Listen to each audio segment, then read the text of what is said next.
I had a meeting at Blur, which is where Tim Miller and Jeff Fowler, who both work on the film, were about a different project. And then at the very end of it, Tim Miller introduced me to Jeff Fowler and he goes, oh, he's going to be directing, you know, Sonic, hopefully. And then later, a week later, they asked if I wanted to be the voice just in the test. And for me, I was so excited to be a part of the property at all. Like, I played Sonic as a kid. I'm a huge video game enthusiast, so I was like, of course. And the idea was just to do this thing. You know, they would hopefully sell it to a studio or whatever, and that was where it was going to end. But I was so excited just to do that.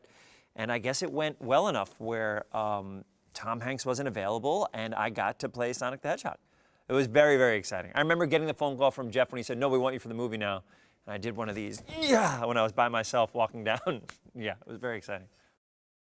One of the things that I loved about the game was that when you play it, there's this aspect of it being like out of control almost at points. When you go fast enough, the idea of also going incredibly fast with a character in a video game is so exciting, but the idea that as you go fast, the game can get either more difficult or whatever, it's just harder to control. I loved the idea that you can go so fast in different ways of attacking, but the idea that you can like fly across the screen. If you have enough speed, this aspect of the stage will be different than a different part of the screen if you're going slow. Because when you play a lot of side scrollers, a lot of the games are the same speed no matter what, but you can change the speed of Sonic so much that it can change the entire path of the game and make it crazier or more exciting or something like that. It was always really fun. Also, Robotnik is one of the craziest looking villains. That is Dr. Robotnik is very exciting to try to defeat. Well, when I found out that I got it, to do research, like any good method actor or actress, I downloaded Sonic Mania for Nintendo Switch, which was just basically an excuse to play video games. I just played video games for a couple days and it felt like research, which was very exciting. And then in terms of the voice, in my head when we were trying to figure out the voice, or even when I was doing it for the test with Jeff and Tim, and Neil, and Toby, baby, that I wanted it to feel like, because in my head, Sonic is like a kid, and he's got all this energy. He can go really fast, and he has all this energy, but also he's like a kid growing up, and so I feel like he doesn't know exactly where to put that energy. So not only when he uses his speed to get around, but also the excitement of learning things for the first time, and being on Earth, and meeting people, and stuff like that. So when he talks, which I do often, is like he talks with excitement, he talks fast, and he talks with all this energy and optimism. And I think that's where you find it. So it's kind of my voice, a little bit higher. What I do is I try to get in a room with about 150 hedgehogs. I get in the middle, and the backs of hedgehogs are very spiky, and I try to step on as many hedgehogs as I can to really get myself emotionally in a place of feeling hurt and excitement, and then I go in and record. I just hug, I lay around with hedgehogs. It's a big part of my process. It costs roughly $1 million per day, but listen, it's Paramount, baby, we got the money. And so that's kind of like how I get into the character, stuff like that. When Jim Carrey was how we learned about comedy. Things like Ace Ventura and The Mask and Dumb and Dumber, I still regard as one of the top 5 movies ever made.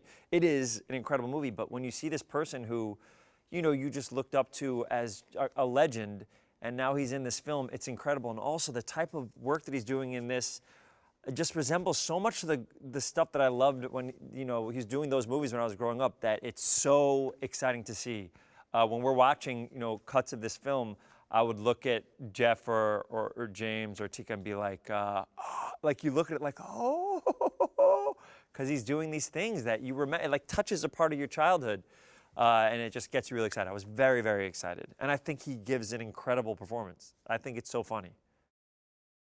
It's very exciting to see him do that type of comedy that, I mean, he's always been funny, and even like, I think his dramatic roles are incredible, but it's just it's such an interesting feeling when you see him do the things that made you, you know, like love comedy as a kid, and see him like reinventing that and playing with that again. It's just incredibly exciting. I think one of the things that the movie does really well is that it gives you heart in Sonic, and you care about the stakes that are happening. It's kind of like this kid that doesn't really have a place to call home, and finally, I guess without giving out too much of the movie, finally finding his place a little bit in this world, and then it being stripped away from him. It's such a story where you see heartbreak within Sonic, right? So you feel for him. It's not just cotton candy, joke, joke, joke, joke.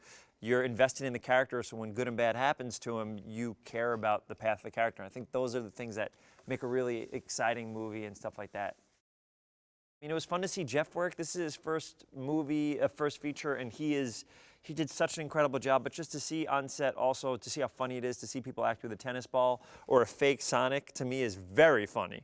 very funny. But it was great to see the process and stuff like that, because there's a lot that goes into it. The idea that when you wrap this film, unlike other movies, you get into editing, when you wrap this movie, now you have to create this character and what it looks like and what it feels like and the emotions. Even when I was recording, I had a billion dots on my face and we did this motion capture thing. So to see it in the raw form and then to watch the process throughout, it's so exciting. Jeff Fowler was incredible. I love Jeff Fowler for many reasons. First of all, wonderful sneaker game. Second of all, incredible human being. Third of all, he loves Sonic. He loves it. The choices that are made in rewriting the script and directing are all done with such care from Jeff.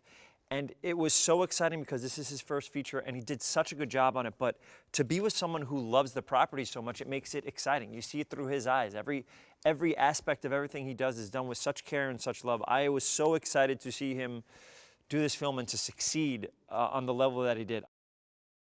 I think if you're a Sonic the Hedgehog fan, there's going to be stuff in there that you will love. But also the idea of making, these big fun movies is that hopefully people will be introduced to the character and fall in love with the character and then find out why we all love the character growing up. You know what I mean? I think we talked about, I think the first Sonic came out in '91.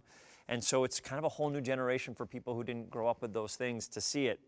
So I think it's really exciting. It makes me excited that people, that is my generation of video games. That's, I was 10 years old. It was all, only played video games for decades.